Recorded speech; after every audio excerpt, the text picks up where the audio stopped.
Ready for takeoff in 3, 2, 1. Hey there, study buds! This is your study bud Crystal. For today's trip to Study World, we will be taking an introduction to the English course. To be specific, we will be tackling about communication. If you want to know more about communication, including its definition, nature, process, elements, and barriers, then please keep on watching. Communication comes from the Latin word communicare, which means to share or to make common. Based from the origin of the word itself, communication is the process of sharing and conveying messages or information from one person to another. The goal of communication is to create shared understanding. Now that we know its definition, let's go to its nature. Here's what you need to know. PPT.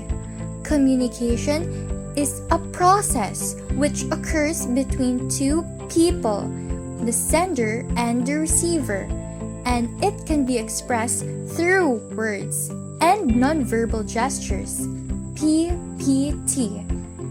It includes words that are either spoken or written, facial expressions, intonation, and whatever may add meaning to a message.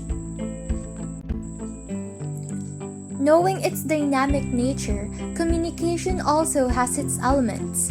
It begins with the sender or the communicator who initiates the conversation and has the idea that he intends to share to others. He begins the encoding process by using words or nonverbal methods to translate his idea into a message. Once the encoding is done, the sender has the message that he wants to convey. This message may be written, oral, symbolic, nonverbal, or any other signal that triggers the response of the receiver. After that, the sender chooses the medium he uses to convey the message. The communication channel depends on the interpersonal relationship between the sender and the receiver and the urgency of the message. After relaying the message through the communication channel, the decoding process occurs. It is the process wherein the receiver interprets the encoded message of the sender.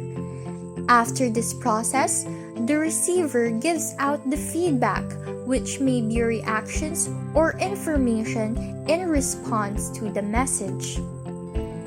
Feedback is the key element in the process because it allows the sender to know whether the message is clear or not.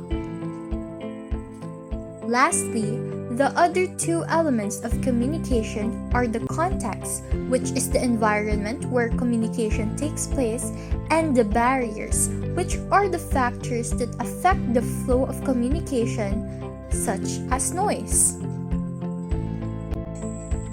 Here is an illustration of the two-way series of actions in order for you to communicate effectively. As you can see, the sender starts off by encoding the information into a message. After that, the sender uses a medium to convey the message. This could be through a telephone, letter, or face-to-face conversation.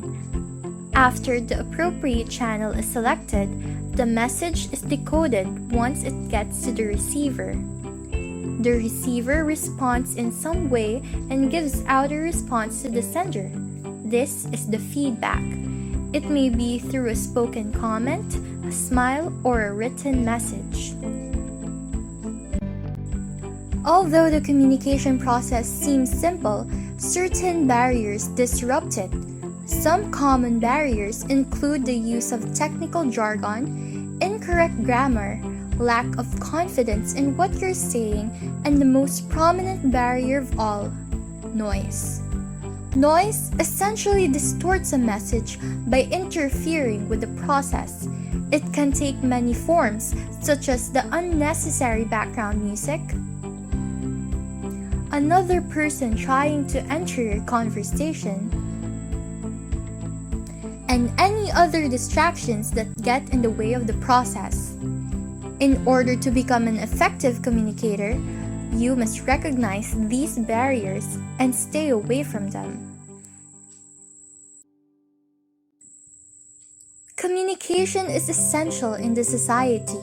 With the right language and effective communication, you can create a better world, or at least a pro-people and public health-oriented plan amid the pandemic. But don't forget that language and communication are not the same thing, although they work together. That's what we will be talking about in our next trip to Study World. This has been your Study Bud Crystal, telling you to never stop learning. Till next time, Study Buds!